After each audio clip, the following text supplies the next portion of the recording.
শেখ হাসিনাকে প্রত্যর্পণে বাংলাদেশের অনুরোধ পর্যালোচনা নয়াদিল্লির। আইনি ও বিচারিক প্রক্রিয়ার আলোকে করা হবে বিবেচনা।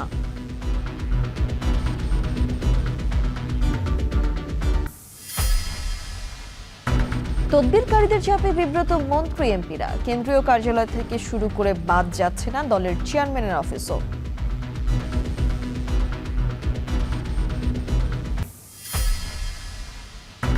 চট্টগ্রামে চোখ রাঙাচ্ছে ডেঙ্গু। নগরীর 8টি ওয়ার্ড উচ্চ ঝুঁকিপূর্ণ। মাত্র 2.5 মাসের ব্যবধানে আক্রান্ত রোগী বেড়েছে 4 গুণের বেশি।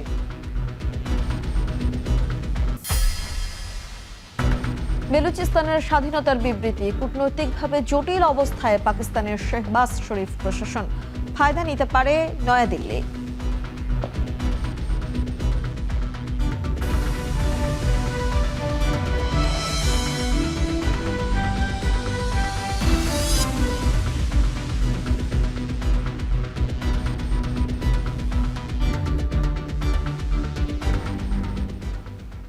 স্বাগত এখন বাজারের সঙ্গে আছি আমি তানজিলা খানমি। আইনগত প্রক্রিয়ার আলোকে শেখ হাসিনাকে প্রত্যর্পণের অনুরোধ নয়াদিল্লি খতিয়ে দেখছে বলে জানিয়েছেন ভারতের পররাষ্ট্র দপ্তরের মুখপাত্র রণধীর জয়সওয়াল। শুক্রবার নয়াদিল্লিতে পররাষ্ট্র দপ্তরের সাপ্তাহিক ব্রিফিংয়ে সাংবাদিকদের প্রশ্নের জবাবে একথা জানান তিনি। This request, as we have said earlier as well, is under examination, and the request is being taken into consideration, giving the legalities that are involved and judicial processes that are involved. 17 বছর পর BNP নেতৃত্বাধীন সরকার গঠনের পর তদবিরকারীদের জন্য বিব্রতকর পরিস্থিতি পড়ছেন মন্ত্রী এমপিরা। তাদের বাড়ি, অফিস ও দলের কেন্দ্রীয় কার্যালয় থেকে শুরু করে চেয়ারম্যানের গুলশান কার্যালয়ে সকাল থেকে রাত পর্যন্ত থাকে তদবিরকারীদের পদচারণা। তবে কোনো জনপ্রতিনিধি বিষয়টি স্বাভাবিকভাবেই দেখছেন। বিস্তারিত জিনাত জান কবিরের প্রতিবেদনে। চাকরি, বদলি, পদোন্নতি, বাণিজ্য, এলাকার রাস্তাঘাটের উন্নয়ন সহ হত্যার দ্রুত বিচার দাবিতে প্রতিদিনই ভিড় করছেন তদবিরকারীরা। রাজনৈতিক দলের নেতাকর্মী, ব্যবসায়ী, ঠিকাদার, এলাকাবাসী ও আত্মীয় স্বজনরা মূলত বেশি আসেন মন্ত্রী এমপিদের কাছে। তবে তদবির নয়, সরকার সব ক্ষেত্রে মেধার গুরুত্ব দেবে বলে এক অনুষ্ঠানে জানিয়েছেন বিএনপির মহাসচিব ও স্থানীয় সরকার মন্ত্রী মির্জা ফখরুল ইসলাম আলমগীর। তদবিরের কারণে চাপ বাড়ছে শিক্ষা, স্বাস্থ্য, স্বরাষ্ট্র মন্ত্রণালয় সহ একাধিক গুরুত্বপূর্ণ মন্ত্রণালয়ে। মোহাম্মদ রেজাউল হোসেন আদরের কথাই ধরা যাক। তিনি এসেছেন শরীয়তপুর থেকে বিএনপির কেন্দ্রীয় কার্যালয়ে বাবা সহ পরিবারের 6 জনের হত্যাকারীদের বিচারের দাবি নিয়ে। আমাদের 65 একর জমি জবরদখল করে রেখেছেন ভূমিদস্যুরা এবং আমার বাবা এবং আমার দাদাকে হত্যা করেছেন। আমি মাননীয় প্রধানমন্ত্রীর কাছে আমার একটি আর্জি, যেন তাদেরকে আইনের মাধ্যমে আইনের আওতায় এনে উপযুক্ত শাস্তি প্রদান করা হয়। বিদ্যুৎ জ্বালানি মন্ত্রী ইকবাল হাসান মাহমুদ টুকু জানান, আবদারের ধরন বুঝে তিনি প্রয়োজন মেটান। তাৎক্ষণিক চাহিদা মেটানোর দরকার মনে করলে নিজের পকেটের টাকা দিয়ে সমস্যার সমাধান করেন। যেগুলো আবদার করে সেগুলো তৎক্ষণিক করতে হয়, তখনই না করলে 1 ঘন্টা পরে 2 ঘন্টা পরে করতে হয়। আবদার করে কারো ছেলে ভর্তি হতে পারছে না, টাকা দরকার। আবদার করে কারো চিকিৎসার টাকা নাই, টাকা দরকার। কেউ ডায়ালিসিস করবে, তার টাকা নাই, টাকা চাচ্ছে। বেশিরভাগ যেটা আমরা সরকার থেকে পাই ঐচ্ছিক তহবিল, সেটা তো যথেষ্ট না। সেই ঐচ্ছিক তহবিলের সাথে আমাদেরও নিজেদের টাকা দিতে হয়, আর এটা প্রতি মাসে অনেক টাকাই দিতে হয় আমাদের। কর্মীদের কথা শোনা ও অভাব অভিযোগ আমলে নেওয়া রাজনৈতিক দলের নেতা ও জনপ্রতিনিধিদের কাজের একটি অংশ বলে মন্তব্য করেন প্রধানমন্ত্রীর রাজনৈতিক উপদেষ্টা রুহুল কবির রিজভী। সেটা যাতে প্রকৃত শাস্তি হয়। যে কিছুক্ষণ আগে একটা ছেলের ব্যাপারে পটুয়াখালীর পিপিকে বললাম, তার ভাইকে হত্যা করেছে যুবলীগ ছাত্রলীগ। তো হত্যা করার পরও এখনও মামলাটা চলছে। আমাদের স্থানীয় যারা আইনজীবী আছে তারাও করছেন, বিষয়টা দেখছেন। তো আমি তারপরেও যিনি ওখানকার আমাদের সেক্রেটারি পার্টির অ্যাডভোকেট টোটন সাহেব, ওনাকে বলে দিলাম যে তারা এটা একটু ত্বরান্বিত করুন। দেখুন, ওই সময় তো ভাই মারা গেছে ছাত্রদল নেতা এই কারণে, কিন্তু বিচারও পেত না। এখন কমপক্ষে তারা বিচার পায়।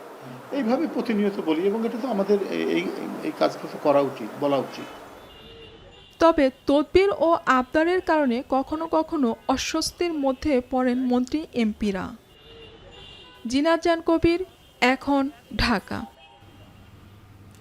চট্টগ্রামে বাড়ছে ডেঙ্গু আক্রান্তের সংখ্যা। সাধারণ উপসর্গের পাশাপাশি শক সিনড্রোম নিয়েও আক্রান্ত হচ্ছেন কেউ কেউ। এরই মধ্যে নগরের 8টি ওয়ার্ডকে ডেঙ্গুর উচ্চ ঝুঁকিপূর্ণ হিসেবে চিহ্নিত করেছে স্বাস্থ্য বিভাগ। আগামী 5 মাস রোগী আরও বাড়তে পারে বলেও সতর্কতা জারি করা হয়েছে। দেখুন শোয়েব রহমানের প্রতিবেদন। বর্ষার শুরুতেই চট্টগ্রামে চোখ রাঙাচ্ছে ডেঙ্গু। মাত্র 2.5 মাসের ব্যবধানে জেলায় ডেঙ্গু আক্রান্ত রোগী বেড়েছে 4 গুণের বেশি। মে মাসে যেখানে আক্রান্তের সংখ্যা ছিল 37, সেখানে চলতি মাসের অর্ধেকটা সময়ে আক্রান্ত ছাড়িয়েছে 174। পরিসংখ্যান বলছে গেল বছর ডেঙ্গু আক্রান্তের সংখ্যা ছিল 4,864 জন। ওই বছর ডেঙ্গুতে মৃত্যুবরণ করেন 27 জন। ডেঙ্গুতে সবচেয়ে বেশি মৃত্যু দেখা যায় 2023 সালে। ওই বছর আক্রান্ত ছাড়িয়েছিল 14,087 জন। চলতি বছর জুলাইয়ের 14 তারিখ পর্যন্ত মোট আক্রান্ত 472। একই সময়ে মৃত্যু হয়েছে 2 জনের।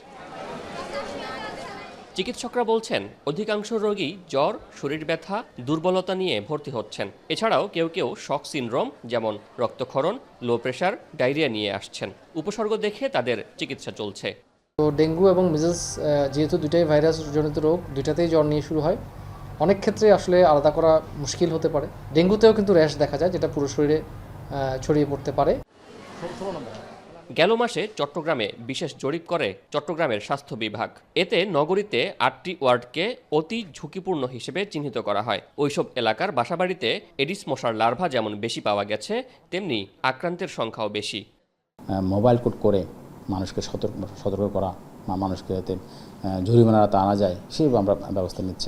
তবে আমরা প্রাথমিক পর্যায়ে আমরা মানুষকে স্বাস্থ্য শিক্ষা দিচ্ছি, লিফলেট বিতরণ করছি এবং হটস্পটগুলোতে বেশি বেশি করে ওষুধ ছেটানোর জন্য আমরা পরামর্শ দিচ্ছি।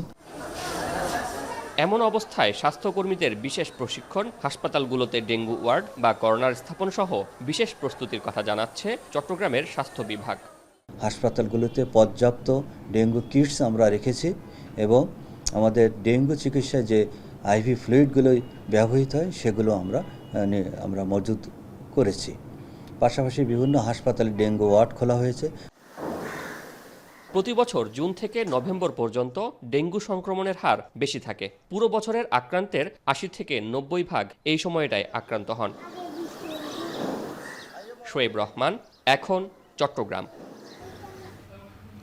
প্রাচীন পাতাঝরা অরণ্য মধুপুরের শালবন বনের ভেতর দিয়ে চলে গেছে টাঙ্গাইল ময়মনসিংহ মহাসড়ক। চলার পথে হঠাৎই চোখে পড়বে উড়াল সেতু। তবে বিশেষ কায়দায় তৈরি হয় এই সেতু আপনার আমার জন্য নয়। এটি মূলত বানানো হয়েছে বানর, বনমোরগ, মেছো বিড়াল সহ অন্যান্য প্রাণীদের নিরাপদে রাস্তা পার হতে, যারা খাবারের খোঁজে সড়ক পারাপারের সময় প্রায় দুর্ঘটনার শিকার হয়। বন বিভাগের এমন দারুণ উদ্যোগ নজর কেড়েছে সবার। আরও জানাচ্ছেন ইমতিয়াজ আহমেদ। আষাঢ়ের আকাশে তখনও সূর্যকে ঢেকে দেয়া মেঘের যত লুকোচুরি, তেপান্তর জুড়ে এই গাঢ় সবুজ পৃথিবীর প্রাচীন ফুসফুস যেন টাঙ্গাইলের মধুপুর শালবন। এই গড়ের উৎপত্তি সম্ভবত মায়োসিন সময়কালে। মোট বিস্তার ৪৫,৫৬৫ একর হলেও নির্বিচারে বন বিনাশে বর্তমানে বনটির আয়তন এসে ঠেকেছে মাত্র ১০,৫০০ একরে। এতে করে মারাত্মক ঝুঁকিতে বনাঞ্চলের জীববৈচিত্র্য। একসময়ের প্রাকৃতিক জৌলুসে ভরা এই অরণ্য এখন উপুসের জনারণ্য। ক্ষুধার জ্বালায় কঙ্কালসার বানর শাবকেরা এভাবেই তপ্ত রোদে নেমে আসে পিচগলা মহাসড়কে। শুকনো কাঠখড়ি কিংবা বিভিন্ন গাছের পাতার রসটুকু খেয়ে কোনো মতে সচল রাখছে তাদের জন্মসার পাকস্থলী। জীবনের ঝুঁকি নিয়ে নিত্যদিন খাবারের আশায় আশ্রয় তাই ময়মনসিংহ টাঙ্গাইল মহাসড়কের ৯ কিলোমিটারের এই মহাসড়ক। গেল মাস চারেক আগে এই বানর শাবকটি রাস্তা পারাপারের সময় ট্রাকের চাকায় মারাত্মক আহত হয়ে হারাতে হয় একটি পা। সেই থেকে দলছুট এই বানরটি একাই মহাসড়কে। তার কাছ থেকে খাবার চেয়ে একরকম বেঁচে আছে। মূলত সড়ক পারাপার হতে গিয়ে যানবাহনের চাকায় পিষ্ট হয়ে বন্যপ্রাণীরা শুধু আহতই হয় না, প্রাণও হারাতে হয় অহরহ। এমন পরিস্থিতি দেখে সংশ্লিষ্ট বন বিভাগ তাদের শালবন পুনরুদ্ধার প্রকল্পের মাধ্যমে বানর, হনুমান, বনমোরগ, মেছুবিড়াল, গন্ধকুকুল সহ বিভিন্ন প্রাণী নির্বিঘ্নে সড়ক পারাপার হতে পারে, সেজন্যই বনের কয়েকটি স্থানে 5টি রোপওয়ে বা উড়াল সেতু তৈরি করে দিয়েছে, যা ইতিমধ্যেই নজর কেড়েছে স্থানীয় সহ পর্যটকদের। সড়ক পারাপারের সময় রোপওয়েতে লাফালাফি করতে দেখা গেছে বানরদেরও। অনেক আগেই বিলীন হয়েছে পৃথিবীর অন্যতম প্রাচীন পাতাঝরা অরণ্য মধুপুর শালবনের প্রাকৃতিক সৌন্দর্য। কমে এসেছে বনভূমি, সেই সাথে বিনষ্ট হয়েছে বহু প্রজাতির বন্যপ্রাণী। তবে এখনও বনের সৌন্দর্য টিকিয়ে রাখতে যে বন্যপ্রাণীগুলো ঘুরে বেড়াচ্ছে তাদের মধ্যে বানর শাবক, বনময়ূর, বনমুরগ সহ বিভিন্ন প্রজাতির বন্যপ্রাণী রয়েছে, যাদের বেশিরভাগই খাদ্যের জন্য ছুটে আসে ময়মনসিংহ টাঙ্গাইলের এই মহাসড়কে। বিভিন্ন সময় গাড়ির চাকায় পৃষ্ঠ হয়ে অনেক বানরই মৃত্যুবরণ করে। বন বিভাগ সাম্প্রতিক সময়ে 5টি এভাবে রূপে ঝুলন্ত ব্রিজ নির্মাণ করেছেন, যার ফলে বন্যপ্রাণী সুরক্ষার পাশাপাশি বন্যপ্রাণী পারাপারে সহায়তা করছে, যেটিকে সাধুবাদ জানাচ্ছে পর্যটক থেকে শুরু করে স্থানীয়রা। বানর রোডে আসলে মনে করেন গাড়ি তো দূরত্ব সব গাড়ি যায়, মানে সাইড সুইডে লাগিয়ে ওই অনেক বানর মারাও যায় বা দুর্ঘটনা হয়। নতুন সেতু বানাইছে, আমরা খেলাধুলা করতে যাই বানরে। তুলন্ত যে হচ্ছে যে ইয়াগুলা দেখতেছি আর কি, সেতুগুলা দেখতেছি, এগুলো আর কি বানরদের জন্য খুব উপকার। গাছের সঙ্গে বিশেষভাবে স্থাপন করা এসব রোপওয়ে ব্যবহার করে বানর, হনুমান সহ বনে বসবাসকারী প্রাণীরা এখন নিরাপদে সড়ক পারাপার হতে পারছে। এতে করে বনাঞ্চল থেকে হারিয়ে যাওয়া বন্যপ্রাণী পুনরুদ্ধারের আশা করছেন বলে দাবি মধুপুর জাতীয় উদ্যানের এই রেঞ্জ কর্মকর্তার। এদিকে পরিবেশ বিজ্ঞানীরা বলছেন, কেবল রোপওয়ে তৈরি নয়, বরং নির্বিচারে বনবিনাশ রক্ষার পাশাপাশি বনায়ন বাড়লেই সুরক্ষিত হবে বন্যপ্রাণী জীববৈচিত্র্য। রাস্তার উপর এই পাশ থেকে রাস্তার এই পাশ থেকে ওই পাশে পার করে দেওয়ার জন্য কিন্তু মূলত এ ধরনের একটি রাস্তার মতো তৈরি করা হয়েছে, যেটাকে অ্যাকচুয়ালি মাঙ্কি পাস বলা হয়। তো উদ্দেশ্য হলো যেন বন বিভাগ যে উদ্দেশ্য থেকে কাজটি করেছে যে বানরগুলো যেন রাস্তায় না নামে এবং তারা রাস্তায় নামার পরে অ্যাক্সিডেন্ট হয় গাড়ির দ্বারা, বিভিন্ন রকমভাবে তাদের সংখ্যা দিনের পর দিন কমে যাচ্ছে, এসব বিষয়গুলো বিবেচনা করেই ওনারা এটা করেছেন। আমাদের কর্তৃপক্ষের নির্দেশনায় এখানে স্থানীয় জনগোষ্ঠীর অংশগ্রহণে মধুপুর শালবন পুনঃপ্রতিষ্ঠা প্রকল্পের আওতায় 5টি রূপওয়ে স্থাপন করা হয়। আমরা আমাদের কর্তৃপক্ষকে রিকোয়েস্ট করব যে ভবিষ্যতে আরও যাতে বেশি রূপওয়ে স্থাপনের মাধ্যমে এই বন্যপ্রাণীর অবাধ চলাচল যাতে আমরা নিশ্চিত করতে পারি। প্রকৃতিতে বনভূমির গুরুত্ব অপরিসীম। এটি কেবল একটি প্রাকৃতিক বাসস্থান নয়, বরং পরিবেশের ভারসাম্য বজায় রাখা, জলবায়ু পরিবর্তন মোকাবেলা করা এবং জীববৈচিত্র্য সুরক্ষার জন্য অপরিহার্য। তাই বনাঞ্চল রক্ষার তাগিদ সংশ্লিষ্টদের। ইমতিয়াজ আহমেদ, এখন মধুপুর, টাঙ্গাইল। বিরতির পর ফিরে এলাম এখন বাজারে। চট্টগ্রামের বায়েজিদ বোস্তামী চন্দ্রনগর এলাকায় ডিপ টিউবওয়েলের পানি পান করে একজনের মৃত্যু হয়েছে। অসুস্থ অন্তত 20 জনকে নগরীর 2টি হাসপাতালে চিকিৎসা দেওয়া হচ্ছে। স্থানীয়দের অভিযোগ, সম্প্রতি অতিবৃষ্টি ও জলাবদ্ধতার কারণে সরবরাহকৃত পানিতে দূষণ ছড়িয়ে পড়েছে। সেই পানি পান করে বহু মানুষ অসুস্থ হয়ে পড়েছেন। তাদের বেশিরভাগই ডায়রিয়া, বমি, পেট ব্যথা ও পানি শূন্যতায় ভুগছেন। চিকিৎসক জানিয়েছেন, উপসর্গ বা লক্ষণ দেখে চিকিৎসা নেওয়া হচ্ছে। অধিকাংশ রোগী আশঙ্কামুক্ত, তবে কয়েকজনকে এখনও পর্যবেক্ষণে রাখা হয়েছে। পানিবাহিত রোগের সংক্রমণ এড়াতে পানি ফুটিয়ে খাওয়ার পরামর্শ দেওয়া হচ্ছে। ওই স্পেসিফিক এরিয়াগুলো থেকে কিছু রোগী আসতেছে, যেগুলো একেবারে ডায়রিয়া, ভমিটিং, তারপর হচ্ছে আপনার শকের ফিসার নিয়ে এখানে আসতেছে, অর্থাৎ সিভিয়ার ডিহাইড্রেশন নিয়ে আমাদের এখানে আসতেছে। তো আমাদের এখন পর্যন্ত ফিমেল সাইডে আপনার 6টা পেশেন্ট আছে এখন। তারপর হচ্ছে মেল সাইডে 3 জন ছিল, একজন ডিসচার্জ হয়ে গেছে, ভালো হয়ে গেছে। আর বাকি যেগুলো আছে এগুলো এখন স্টেবল আছে। শক নিয়ে আসছিল, এখন মোটামুটি ইমপ্রুভ করে গেছে আর কি। এনবিআর সার্ভার ও চট্টগ্রাম কাস্টমস হাউসের এসআই কোড হ্যাক করে বিপুল পরিমাণ বিদেশি মদ খালাসের চেষ্টার মূল হোতাকে গ্রেপ্তার করেছে পুলিশ। নেপাল পালিয়ে যাওয়ার সময় শাহজালাল আন্তর্জাতিক বিমানবন্দর থেকে চোরাচালান চক্রের ওই সদস্যকে গ্রেফতার করা হয়। মূলত মদ আমদানিতে বিপুল শুল্ক এড়াতে সিএনডিএফ এজেন্টের যোগ সাজস এই চক্রটি সাইবার প্রতারণার আশ্রয় নেয়। শোয়েব রহমানের প্রতিবেদন। দেশে প্রতি বছর বৈধ বার কিংবা বাণিজ্যিক উদ্দেশ্যে বিপুল পরিমাণ মদ আমদানি করা হয়। তবে এজন্য শুল্ক প্রায় 600% হওয়ায় শুল্ক ফাঁকের প্রবণতাও ব্যাপক। প্রায় মিথ্যে ঘোষণায় আমদানি হয় বিপুল মদ, যা বিভিন্ন সময় চট্টগ্রাম বন্দরে আটকও হয়েছে। 2024 সালের সেপ্টেম্বরে তেমনি বন্ডের সুবিধায় ফেব্রিক্স আনার ঘোষণায় বিপুল মদ আমদানি করে একটি প্রতিষ্ঠান। সে সময় গোপন সংবাদের ভিত্তিতে 11,676 লিটার বিভিন্ন ব্র্যান্ডের মদ আটক করা হয়, যেখানে 10 থেকে 12 কোটি টাকা শুল্ক ফাঁকির চেষ্টা করা হয়। ওই ঘটনায় আটক করা হয় C&F প্রতিষ্ঠান হাফেজ ট্রেডিং এর 7 জনকে। সবশেষ এ ঘটনায় আটক করা হয় শেখ সেজান নামের আরও একজনকে। ঢাকা শাহজালাল আন্তর্জাতিক বিমানবন্দর ইমিগ্রেশন পুলিশের সহায়তায় জালিয়াতি সহ কাস্টম সার্ভার অবৈধ অনুপ্রবেশের মাধ্যমে অসত্য ঘোষণার শুল্ক ফাঁকি দিয়ে চোরাচালানকৃত বিদেশি মদ আমদানি করে খালাসের চেষ্টা করে। পুলিশ জানায়, পড়াশোনায় বড় ডিগ্রি না থাকলেও নিজ উদ্যোগে ওয়েবসাইট হ্যাকিং, ক্লোনিং, বিভিন্ন গোপন সার্ভারে প্রবেশের দক্ষতা অর্জন করে শেখ সেজান। সেই দক্ষতাকে কাজে লাগিয়ে চট্টগ্রাম কাস্টমসের এসআইকোডা সার্ভার হ্যাক করে আমদানিকৃত মদ খালাসের তৎপরতা করে। এর আগেও সে কাস্টমস কর্মকর্তাদের ইউজার আইডি হ্যাক করে চোরাচালান চেষ্টা করেছে বলে জানায় পুলিশ। আসামি তথ্য প্রযুক্তিতে দক্ষ এবং বিভিন্ন তথ্য প্রযুক্তি ভিত্তিতে কার্যক্রমের সঙ্গে সম্পৃক্ত দল সংঘবদ্ধ চোরাচালানে উক্ত কার্যক্রম বাস্তবায়নে গুরুত্বপূর্ণ প্রযুক্তিগত ভূমিকা পালন করে মর্মে তথ্য প্রমাণ পাওয়া গেছে। আসামি শেখ সেজান পূর্বেও সরকারি বিভিন্ন জনসেবামূলক ওয়েবসাইট ক্লোনিং জালিয়াতির অভিযোগে সিএমপি সিটি ও ডিএমপি সিটিডিসি টিমের অভিযানে গ্রেপ্তার হন। গ্রেপ্তার শেখ সেজানের বিরুদ্ধে দেশের বিভিন্ন থানায় সাইবার ক্রাইম ও প্রতারণার অন্তত 7টি মামলা রয়েছে। দেশের দক্ষিণের বিচ্ছিন্ন দ্বীপ উপজেলা নোয়াখালীর হাতিয়া দীর্ঘদিন ঝুঁকি নিয়ে নৌকা ও স্পিড বোটে মানুষ পারাপার হলেও নোয়াখালী হাতিয়া রুটে ফেরি চালুর মাধ্যমে খুলেছে সম্ভাবনার দুয়ার। তবে অপরিকল্পিত ফেরিঘাট নির্মাণে সামান্য জোয়ারে ভোগান্তিতে পড়তে হয় যাত্রীদের। দুর্যোগে ফেরি রাখার জন্য নেই নিরাপদ জোন। নোয়াখালী থেকে নাসিম শুভর প্রতিবেদনে দেখুন বিস্তারিত। 2000 বর্গ কিলোমিটার আয়তনের জনপদ হাতিয়ায় 7.5 লাখ মানুষের বসবাস। এই জনপদের চারপাশে মেঘনা নদী আর বঙ্গোপসাগরের অথই জলরাশি। দেশের মূল ভূখণ্ডের সাথে যোগাযোগের একমাত্র মাধ্যম নৌপথ। দীর্ঘকাল ধরে নৌকা ও স্পিডবোটে পারাপার হতো দ্বীপবাসী। চলতি বছরের জানুয়ারি মাসে চেয়ারম্যান ঘাট নলচিরা রুটে চালু হয় ফেরি সার্ভিস। তবে অপরিকল্পিত ফেরিঘাট নির্মাণে সামান্য জোয়ারে দুর্ভোগে পড়তে হয় যাত্রীদের। নেই ফেরিতে ওঠার আলাদা সড়কও। এই রাস্তাটা আছে, এখানে অনেক জলবদ্ধ পানি উঠে যায়।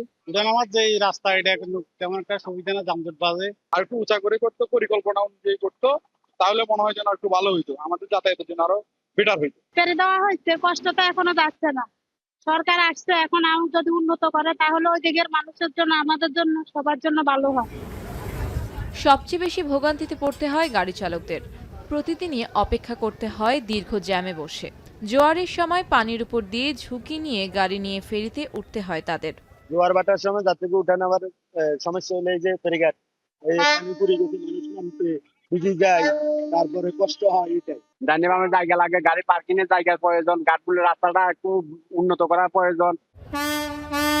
উপকূলীয় এই এলাকায় প্রতিবছর 2 থেকে 3 বার আঘাত হানে ঘূর্ণিঝড়। কিন্তু দুর্যোগের সময় ফেরি রাখার নিরাপদ কোনো জোন না থাকায় বড় ধরনের দুর্ঘটনা বা ক্ষয়ক্ষতির আশঙ্কা রয়েছে। আরেকটা যদি হাই ওয়াটার ঘাট করা হয়, তাহলে এই যে জোয়ার ভাটার সময় যাত্রী সাধারণ যে অতি দুর্ভোগে পড়ে, অনেক এক কোমর পানি নিয়ে যাত্রী সাধারণ ঘেরামা করে, এটা থেকে পরিত্রাণ পাওয়া যাবে একটা হাই ওয়াটার ঘাট করলে। দ্রুত সময়ের মধ্যে সড়ক সংস্কার, ফেরিঘাট নির্মাণ ও দুর্যোগের কবল থেকে ফেরি রক্ষায় নিরাপদ জোন নির্মাণের দাবি সংশ্লিষ্টদের। এখন নোয়াখালী। হবিগঞ্জের সরকারের শর্ত ভেঙে আশ্রয়ণ প্রকল্পের একেবারে পাশ থেকে অবৈধভাবে বালু তোলার অভিযোগ উঠেছে ইজারাদার প্রতিষ্ঠানের বিরুদ্ধে। ড্রেজার বসিয়ে দিন রাত চলছে বালু উত্তোলন। এতে ভাঙনের ঝুঁকিতে পড়েছে বনগাঁও আশ্রয়ণ প্রকল্পের 160টি পরিবারের বসতভিটা। একই সঙ্গে ক্ষতিগ্রস্ত হচ্ছে কৃষিজমি ও পরিবেশ। হবিগঞ্জ থেকে কাজল সরকারের প্রতিবেদন। হবিগঞ্জের চুনারুঘাট উপজেলার বনগাঁও আশ্রয়ণ প্রকল্প। এখানে মাথা গোজার ঠাঁই পেয়েছেন ভূমিহীন ও অসহায় 160টি পরিবার। সেই নিরাপদ আশ্রয়ই এখন পরিণত হয়েছে আতঙ্কের ঠিকানায়। নদী ভাঙনের আশঙ্কায় প্রতিদিন উৎকণ্ঠায় দিন কাটছে প্রকল্পের বাসিন্দাদের। আশ্রয়ণ প্রকল্প ঘেঁষে কয় নদীতে বসানো হয়েছে 15টির বেশি ড্রেজার। দিনরাত চলছে বালু উত্তোলন। স্থানীয়দের অভিযোগ, রাজারবাজার বালু মহালের ইজারাদার প্রতিষ্ঠানের সম্মতি আর রাজনৈতিক প্রভাবে গত 2 মাস ধরে অবাধে চলছে বালু উত্তোলন।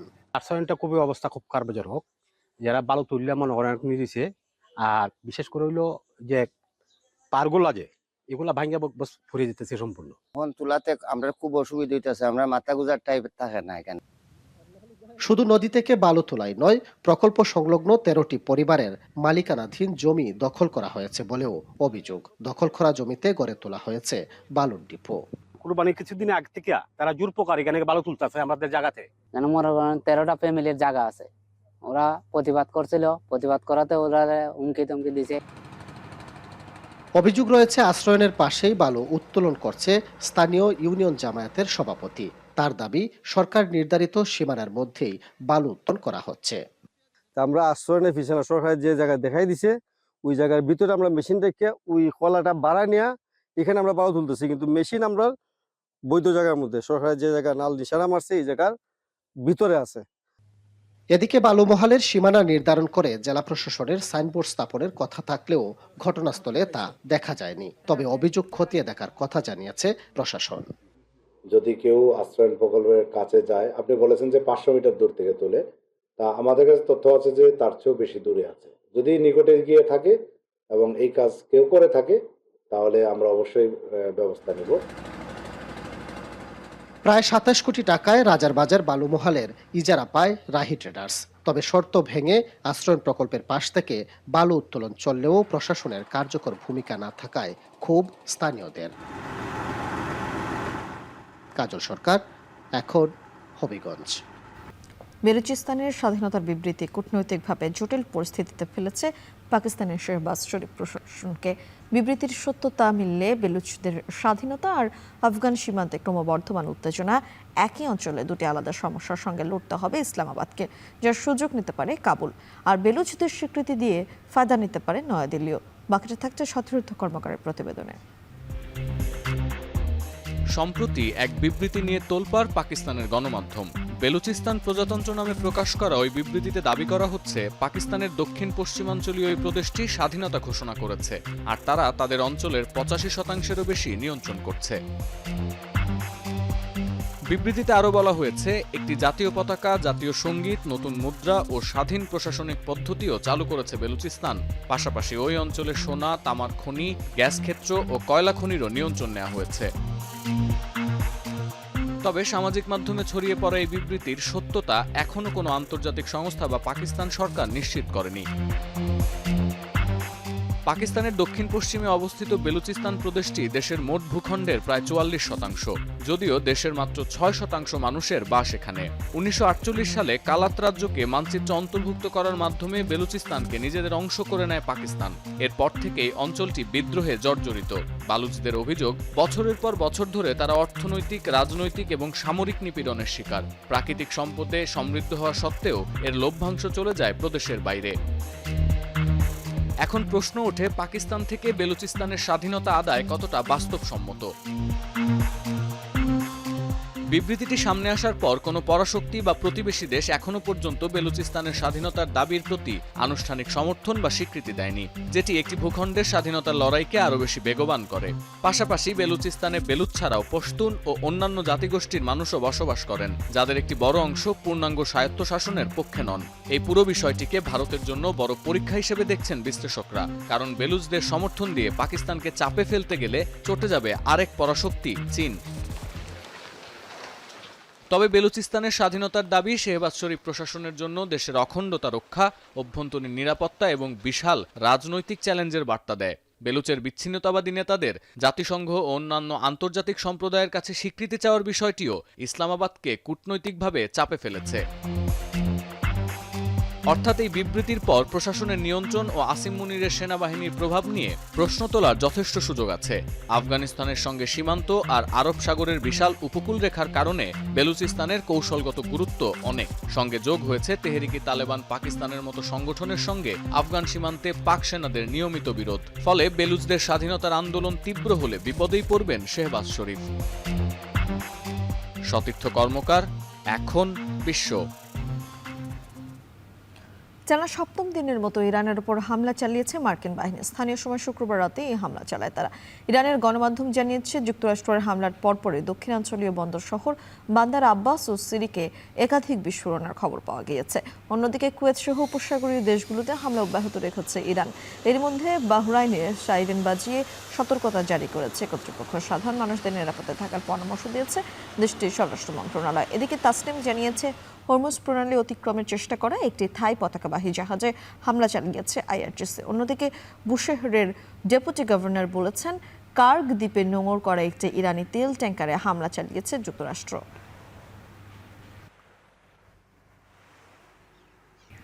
দক্ষিণ লেবাননের প্রাচীন ঐতিহ্যবাহী স্থানগুলো গুড়িয়ে দিয়েছে ইসরায়েলি বাহিনী।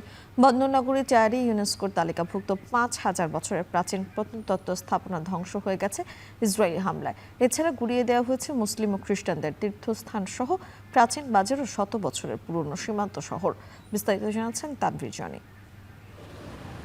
ফিনিশীয়, বাইজেন্টাইন, মামলুক এবং ক্রুসেডার সহ বিভিন্ন সভ্যতার মিশেলে গড়ে উঠেছে আধুনিক লেবানন, যার প্রতিটি মন্দির, দুর্গ, সমাধিসৌধ স্মৃতিচিহ্ন বহন করছে প্রাচীন ইতিহাসের।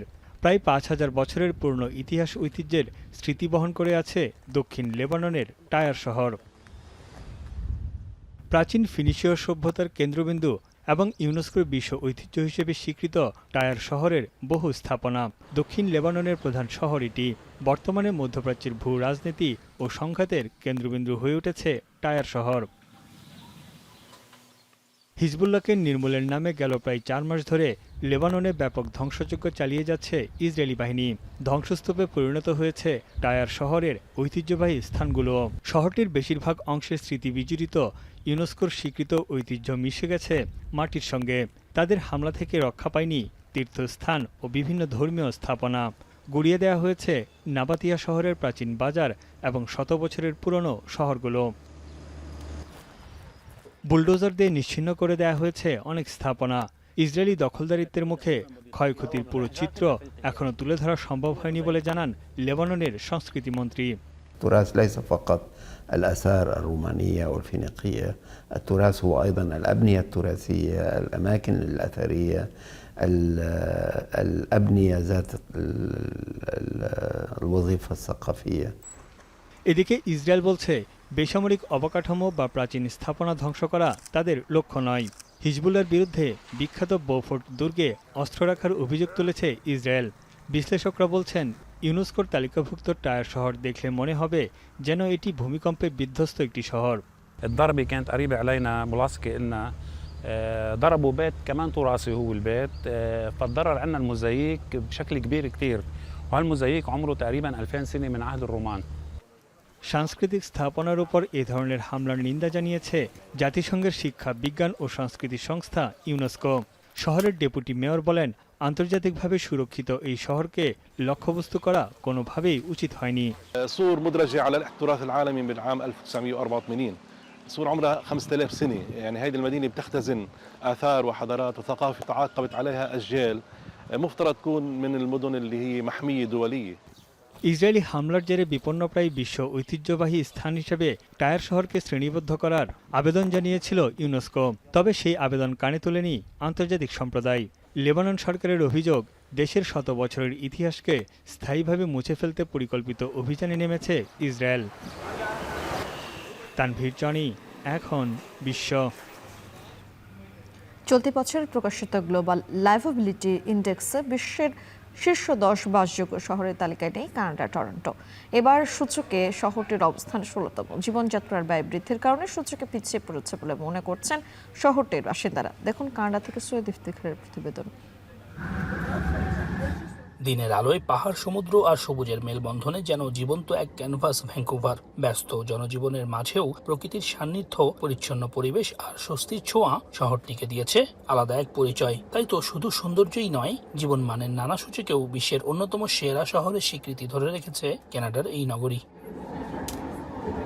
তবে পশ্চিমের শহর ভ্যাঙ্কুভার জায়গা ধরে রাখলেও পিছিয়ে পড়েছে টরন্টো। শীর্ষ 10-এ নেই কোটি মানুষের জীবন জীবিকার এই প্রাণকেন্দ্র। বিশ্লেষকদের মতে, আবাসনের লাগামহীন মূল্য, বাড়ি ভাড়া বৃদ্ধি, স্বাস্থ্যসেবায় দীর্ঘ অপেক্ষা, যানজট এবং দ্রুত জনসংখ্যা বৃদ্ধির কারণে শহরটির বসবাসযোগ্যতার মানে চাপ তৈরি হয়েছে।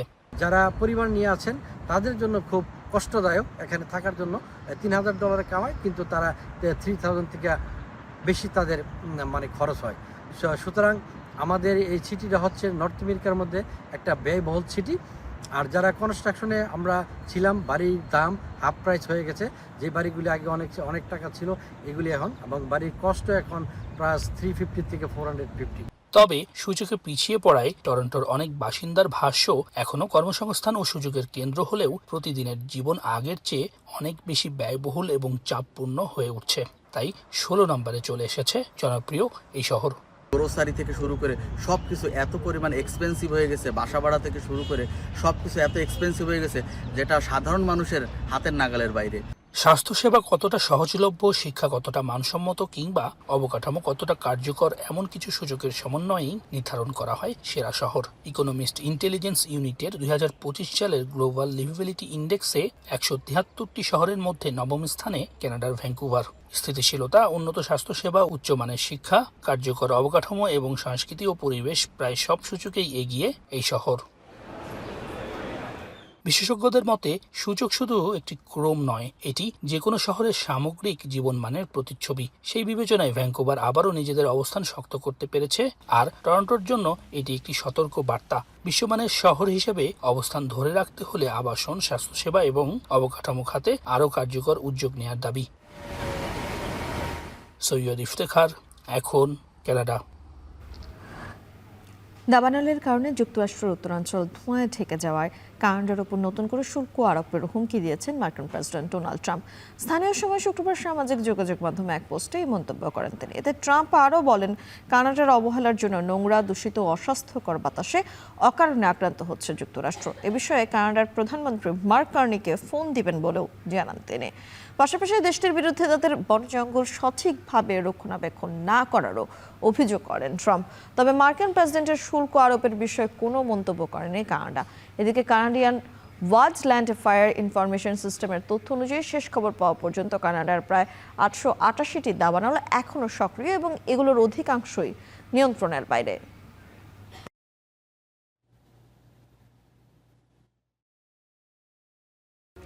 এ ছিল এখন বাজারে। এখন টেলিভিশন ওয়েবসাইটে দেখতে ভিজিট করুন এখন.tv, ফেসবুকে দেখুন facebook.com/tv.এখন। এছাড়া ইউটিউবে এখন টেলিভিশন লাইভ দেখতে হলে ভিজিট করুন youtube.com/c/echontv।